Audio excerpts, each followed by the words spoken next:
तो दोस्तों आज मैं आपको एक्सप्लेन करने वाला हूँ एक अमेरिकन साइकोलॉजिकल हॉरर मूवी को जिसका नाम है सेशन 9 जो कि 2001 में रिलीज की गई थी। और ट्रस्ट में ये एक बहुत ही बेहतरीन मूवी है। मतलब एंड में ऐसे भयानक असली पत्ते खुलते हैं कि आपका दिमाग ही चकरा जाएगा।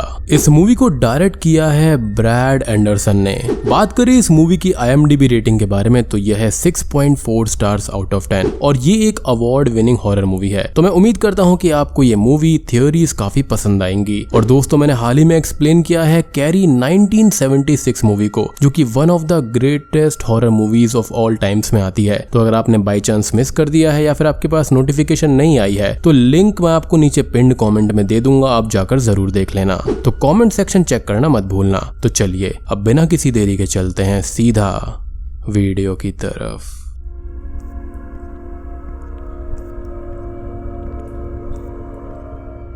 अब मूवी की स्टार्टिंग में हमें दो लोगों को दिखाया जाता है जिनके नाम गॉर्डन और फिल होते हैं। वो एक असाइलम के सामने अपनी गाड़ी में बैठे हुए थे। तभी उनको एक आदमी मिलता है और वो बताता है कि ये असाइलम अचानक से 1980s में बंद हो गया था, जिसके बाद कुछ पेशेंट सड़क पर आ गए थे और कुछ वापस भी आए थे। अब आगे फिल गॉर्डन से ये पूछता है कि यहाँ पर हमसे पहले कोई आया है, तो गॉर्डन ये बताता है कि हमसे पहले एनवायरमेंटल सॉल्यूशंस और अमेरिकन यांकीज यहाँ पर उनसे पहले आ चुके हैं। अब बात करें गॉर्डन फ्लेमिंग के बारे में तो वो एस्बेस्टोस अबेटमेंट कंपनी का एक ओनर होता है मैसाचुसेट्स में। एस्बेस्टोस जो होता है ना वो एक मिनरल फाइबर होता है जो कि कई सारे मटेरियल्स के अंदर से निकलता है और उसको रोकने के लिए यहाँ पर गॉर्डन काम किया करता था अपनी टीम के साथ में, जिसमें से उसका खास आदमी यहाँ पर फिल होता है। अब बात करें एस्बेस्टोस मिनरल फाइबर के बारे में तो इससे काफी नुकसान होते हैं। अगर ये आपके लंग्स वगैरह में सांस के साथ चला जाता है तो ये बहुत ही ज्यादा खतरनाक बीमारी फैला सकता है। तो इसको रोकने के लिए ही यहाँ पर ये काम किया करते थे।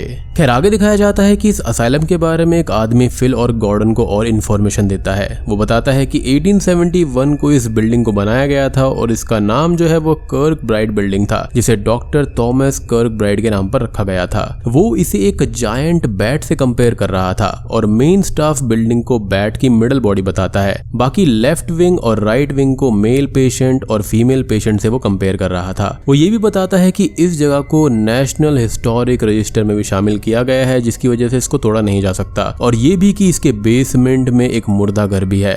ये सब सुनने के बाद में गॉर्डन ये बोलता है कि प्रॉब्लम जिस एरिया में है वो दिखाओ। आगे वो सारे सेक्शन दिखाने लगता है। वो उनको किचन डाइनिंग रूम सब दिखाता है। ये सब दिखाते दिखाते वो लोग एक विंग में जाते हैं जहाँ पर सिर्फ फीमेल पेशेंट्स को रखा जाता था। अब वहाँ पर तभी गॉर्डन की नजर हॉलवे में रखी हुई एक चेयर पर पड़ती है और वो उसे ध्यान से देखने लगता है। तभी गॉर्डन को यहाँ पर किसी की आवाज आती है जो कि उससे ये बोलता है, हेलो गॉर्डन। और गॉर्डन इस चीज को सुनकर इग्नोर कर देता है। लेकिन फॉर ए स्मॉल इंस्टेंस हम यहाँ पर ये देख पाते हैं कि गॉर्डन इस आवाज से काफी ज्यादा प्रभावित हो गया था। खैर आगे वो इन दोनों को ये बताता है कि इस जगह को फॉल आउट शेल्टर की तरह भी यूज किया जाता था। आगे गॉर्डन और फिल बिल्डिंग का मुआयना करते हैं और पता चलता है कि इसकी हालत बहुत खराब है। फिर वो आदमी इस बिल्डिंग को ठीक करने के लिए कितना समय लगेगा ये पूछता है। तो फिल पहले ये बोलता है कि कम से कम 3 हफ्ते, लेकिन गॉर्डन उसको बीच में ही टोकते हुए 2 हफ्ते बोल देता है। इसके बाद में जब तीनों बाहर आ जाते हैं तो फिल ये कहता है कि उसका बैग अंदर रह गया है, जिस वजह से वो अंदर चला जाता है। तभी गॉर्डन उस आदमी से ये कहता है कि मुझे इस कॉन्ट्रैक्ट की बहुत ज्यादा जरूरत है और इसलिए मैं इस काम को 2 हफ्ते में नहीं बल्कि 1 ही हफ्ते में निपटा दूंगा, जो कि होना पॉसिबल नहीं था, लेकिन ये कॉन्ट्रैक्ट गॉर्डन के लिए बहुत जरूरी था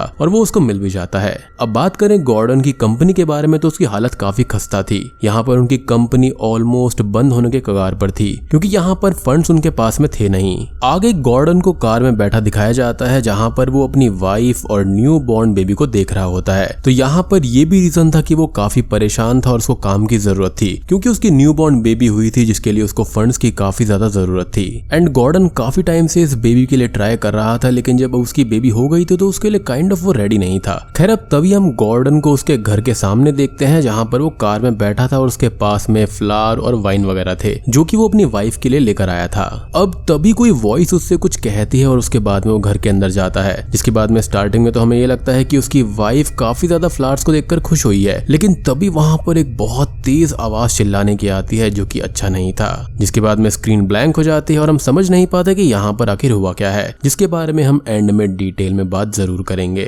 अब इसके बाद सीधा दिखाया जाता है कि गॉर्डन ने काम शुरू कर दिया है अपने क्रू मेंबर्स के साथ में। सबसे पहले हमको हैंक को दिखाया जाता है जो कि मास्क पहनकर घूम रहा होता है, तो गॉर्डन हैंक से इसको उतारने को कहता है और हैंक यहाँ पर एक काफी बड़ा जुआरी होता है आगे हैंक फिल को कहता है कि एमी ने हाय बोला है क्योंकि एमी फिल की एक्स थी और वो उसे चिढ़ा रहा था, और फिल का ये भी मानना था कि उसकी जिंदगी की सबसे बड़ी गलती थी एमी को हैंक से इंट्रोड्यूस करवाना। खैर आगे गॉर्डन का भतीजा जेफ हमको माइक से बात करते हुए दिखाया जाता है। जेफ ये पूछता है कि तुम मेरे अंकल के साथ में कब से काम कर रहे हो, तो माइक बोलता है कि पूरे 5 साल से। अब देखो माइक एक लॉ स्कूल ड्रॉप आउट होता है जिसको इस असाइलम की हिस्ट्री के बारे में सब पता होता है। फिल यहाँ पर हैंक का दोस्त था जो कि अपनी एक्स यानी एमी के छोड़ने पर काफी दुखी था। हैंक जैसा कि मैंने आपको बताया एक जुआरी होता है। और बात करें गॉर्डन के नेफ्यू जेफ के बारे में तो उसको डार्क यानी कि अंधेरे से बहुत डर लगता था।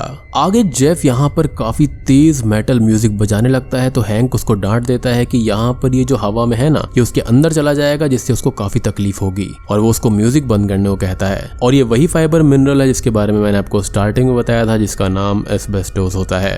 खैर अब एक दिन ये सब लोग एक साथ बैठे होते हैं जहां पर माइक ये बताता है कि डिप्रेशन की वजह से वहां पर पेट्रिशिया नाम की एक पेशेंट ने सुसाइड कर लिया था। माइक ये बोलता है कि डॉक्टर्स ने थेरेपी से ये पता लगाया था कि जब वो 10 साल की थी तो उसके पिता ने उसका रेप कर दिया था, और एक बार नहीं बल्कि वीक में 3 बार। फिर एक रात उसके पिता ब्लैक रोब में आते हैं और उसे उसके ग्रैंड पेरेंट्स और उसकी मदर के पास में ले जाते हैं जहां पर उन लोगों ने भी ब्लैक रोब पहने हुए थे।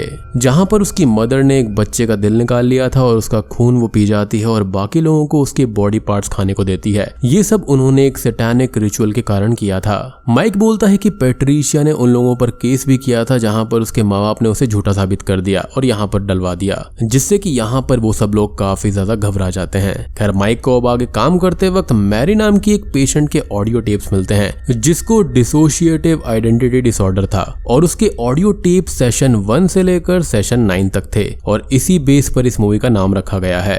अब माइक यहाँ पर आगे आने वाले कुछ दिनों तक उस ऑडियो टेप्स को सुनता रहता है जिससे हमको ये पता लगता है कि मैरी के अंदर से हम 2 लोगों की आवाज सुन सकते हैं, एक प्रिंसेस और दूसरा बिली। अब डॉक्टर मैरी के अंदर की पहली पर्सनालिटी प्रिंसेस से पूछते हैं कि क्रिसमस के दिन क्या हुआ था, तो वो ये बताती है कि उस दिन मैरी को ढेर सारे प्रेजेंट्स मिले थे। प्रिंसेस बोलती है कि मैरी को एक चाइना डॉल मिली थी और उसके भाई पीटर को एक बड़ा सा शार्प नाइफ मिला था। वो आगे बोलती है कि मैरी के मम्मी डैडी सो गए होते हैं और तब वो दोनों ऊपर खेल रहे थे। उसमें पीटर लाइट ऑफ करके छुप जाता है और मैरी उसको ढूंढने की कोशिश करती है। आगे डॉक्टर पूछते हैं कि ऊपर कौन खेल रहा था, तो प्रिंसेस बताती है कि मैरी, पीटर, मैं और बिली। डॉक्टर आगे प्रिंसेस से साइमन के बारे में पूछते हैं जो कि मैरी की तीसरी पर्सनालिटी होती है, लेकिन वो उसके बारे में कुछ भी नहीं जानती थी।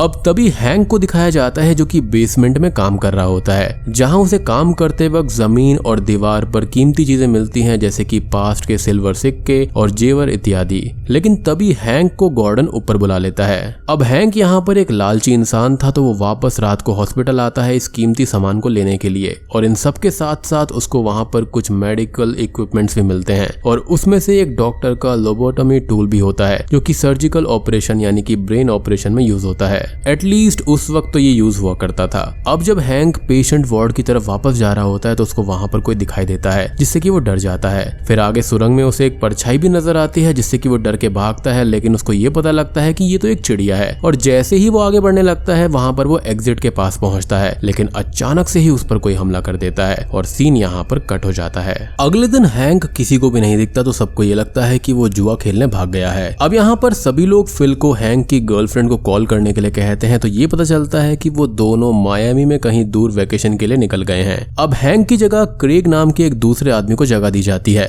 अब आगे हमको ये दिखाया जाता है कि गॉर्डन अपनी वाइफ को लगातार कॉल करता रहता है लेकिन वो कॉल अटेंड नहीं करती। तभी वो फिल को ये बताता है कि उसकी वाइफ वेंडी ने उसके पैर पर गरम गरम पानी गिरा दिया था जिसकी वजह से उसको पता नहीं क्या हुआ और उसने गुस्से में उसको थप्पड़ मार दिया, जिस वजह से वो उससे नाराज है और वो अब तक होटल में रह रहा था न कि अपने घर में। लेकिन हम ये देख पाते हैं कि गॉर्डन रातों में उस असाइलम के सामने गाड़ी में ही सोया करता था न कि होटल में, यानी कि यहाँ पर कुछ ना कुछ गड़बड़ जरूर है। खैर अगले सीन में ब्रेकर बॉक्स में कुछ गड़बड़ हो जाती है जिसको चेक करने के लिए जेफ वहां पर जाता है। तब स्टेयर्स पे जेफ को कोई खड़ा हुआ दिखता है और आगे हमको ये पता चलता है कि वो कोई और नहीं बल्कि हैंक है जो कि जेफ से ये पूछता है कि तुम यहाँ पर क्या करने आए हो, और वो खिड़की पर उंगली रखकर खनोचता है जिससे वहां पर खून लग जाता है। ये सब देखकर जेफ डर जाता है और तुरंत ही सबको बुलाने चला जाता है, लेकिन जब सब हैंक को देखने आते हैं तो वहां पर कोई भी नहीं होता। अब एक और इम्पोर्टेंट इन्फॉर्मेशन मैं आपको बताता हूँ कि स्टार्टिंग में हैंक को सिल्वर के सिक्के और कुछ चीजें मिली थी, तो उस वॉल के पीछे ही एक फर्नेस था जहाँ पर लोगों को जलाया जाता था और वो सिक्के वगैरह जो थे ना वो उन लोगों की ही चीजें थी। हैंक को ढूंढने के लिए सब लोग अलग अलग हो जाते हैं, लेकिन माइक फिर से उन्हीं टेप्स को सुनने के लिए चला जाता है। मतलब माइक तो टेप्स के चक्कर में गायब हो गया था और वो सेशन 9 तक पहुंचने वाला होता है। जेफ अलग जगह पर जाता है और फिल एक सुरंग में जाता है जहां पर उसको हैंक मिलता है जिसने काला चश्मा लगाया हुआ था, वो भी बिना कपड़ों के वहां पर वो बैठा हुआ था। फिर अचानक से जेफ जिस सुरंग में होता है वहां के जनरेटर बंद हो जाते हैं और अंधेरा होने लगता है। वो काफी तेज भागता है और उस लाइट को बीट करने की कोशिश करता है लेकिन वो नहीं कर पाता और जेफ को यहाँ पर अंधेरे से काफी डर लगता था। वो अंधेरे में ही भागने लगता है लेकिन वहीं पर फंस जाता है। अब जनरेटर बंद होने की वजह से टेप्स भी बंद हो जाती हैं। अब इसके बाद में माइक तुरंत ही जनरेटर में तेल भरने चला जाता है और उसको चालू कर देता है, जिसके बाद टेप में सेशन 9 चलने लगता है जिसमें ये पता लगता है कि मैरी की एक और पर्सनालिटी थी जिसका नाम साइमन था, जिसके बारे में उसको पता ही नहीं था। डॉक्टर साइमन से पूछते हैं कि क्रिसमस की उस रात को आखिर हुआ क्या था, तो साइमन ये कहता है कि पीटर जो कि मैरी का भाई था उसको बहुत डरा रहा था और उस पर हंस रहा था। तब साइमन ने मैरी को ये बोला कि उसे मार डालो, तो मैरी ने अपने भाई को मार डाला काट काट कर। फिर साइमन ने मैरी से ये बोला कि ये सब पेरेंट्स देखेंगे तो गुस्सा करेंगे तो उनको भी मार दो, तो मैरी ने उन्हें भी मार दिया और ढेर सारा वहां पर खून हो गया। साइमन ये बोलते हुए हंसने लगता है। अब आगे गॉर्डन को दिखाया जाता है जो कि वहीं पर था जहां पर मैरी रहा करती थी और आगे दीवार पर हमें गॉर्डन की वाइफ और उसकी बेटी के फोटो लगे हुए भी दिखाई देते हैं और उसी वॉल पर मैरी के फोटोज भी लगे हुए थे। अब आगे जेफ सुरंग से बाहर निकलकर वैन की तरफ जाता है और गॉर्डन को वहां पर आने को बोलता है और इसी बीच कोई अनजान आदमी जेफ पर हमला करने आता है और उसको मार डालता है। अब अगले दिन गॉर्डन हैंक से मिलने जाता है तो ये देखता है कि वो प्लास्टिक में लिपटा हुआ था और उसके आंख में वही टूल था जो कि उसको मिला था।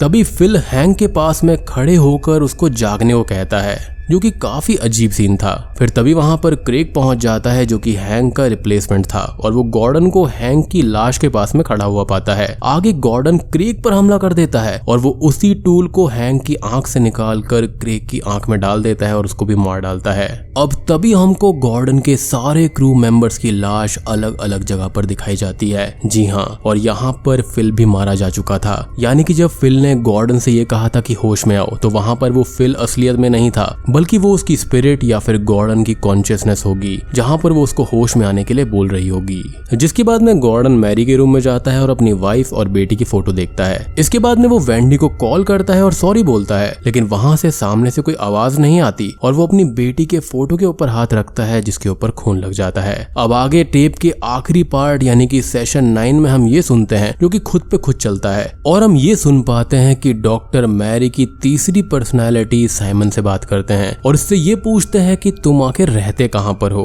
तो साइमन ये कहता है कि जो इंसान कमजोर होते हैं उसके अंदर साइमन रह सकता है। और दोस्तों, अब यहाँ पर खुलते हैं सेशन 9 मूवी के असली पत्ते। अब हम ये जानते हैं कि गॉर्डन की लाइफ मेस्ड अप थी और वो दिमागी रूप से कमजोर था। तो जैसे ही वो असाइलम के अंदर आया था उसको एक आवाज आई थी कि हेलो गॉर्डन।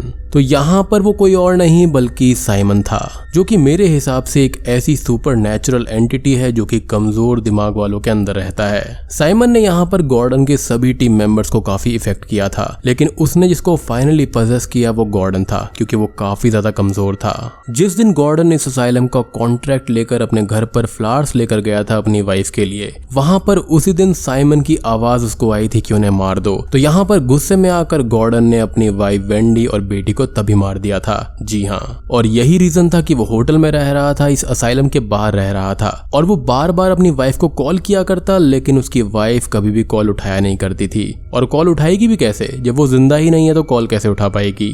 और अपने सभी टीम मेंबर्स को भी गॉर्डन ने ही जान से मार दिया था, वो भी साइमन के इन्फ्लुएंस में आकर। बाकी वैसे तो यहाँ पर साइमन सभी को इन्फ्लुएंस कर रहा था। एंड हाँ, एक चीज और, यहाँ पर उसने अपनी वाइफ, बेटी और अपने डॉग को सबको मार दिया था, यानी कि उसकी फैमिली में कोई भी नहीं बचा। वो इतना ज्यादा ऑब्सेस्ड हो गया था और इतना ज्यादा इन्फ्लुएंस हो गया था साइमन से कि उसने किसी को भी नहीं छोड़ा। जैसे कि मैरी के अंदर जब साइमन था तो उसने उसके भाई को, उसके पेरेंट्स को, सबको मार दिया था और सेम चीज यहाँ पर गॉर्डन के साथ में हुई। मीनिंग कि साइमन को काफी टाइम बाद एक परफेक्ट विक्टिम मिला, बिल्कुल मैरी जैसा। अब बस इसके बाद में एंड में गॉर्डन होश में आ जाता है और उसको रियलाइज होता है कि उसने क्या क्या किया है और उसने कितने सारे लोगों का मर्डर कर दिया है। और बूम, ये मूवी यहीं पर खत्म हो जाती है। तो दोस्तों ये थी सेशन 9 मूवी की कहानी। उम्मीद करता हूँ कि आपको ये पसंद आई होगी। पर्सनली मुझे ये फिल्म काफी अच्छी लगी है। मैंने आज से 2-2.5 साल पहले इस मूवी को देखा था और सबसे बड़ी बात यह है कि मैंने इसकी स्क्रिप्ट आज से 2.5 साल पहले बनाई थी, जिसको मैं आज रिकॉर्ड कर रहा हूँ। आई डोंट नो हाउ, लेकिन ये स्क्रिप्ट मुझसे कहीं मिस हो गई थी और आज मुझको ये बैकलॉग में मिली है और तभी मुझे याद आया कि ये कितनी ऑसम मूवी थी जो मैंने मिस कर दी। तो उम्मीद करता हूँ कि आपको ये वीडियो पसंद आई होगी। और यहाँ पर एक और पॉपुलर थ्योरी ये कहती है कि साइमन जो है ना, वो यहाँ पर कोई ऑल्टरनेटिव पर्सनैलिटी नहीं थी, बल्कि एक मलेवलेंट जीनियस लोकी था, बल्कि एक ऐसी खतरनाक स्पिरिट जो कि उस जगह को प्रोटेक्ट करती है।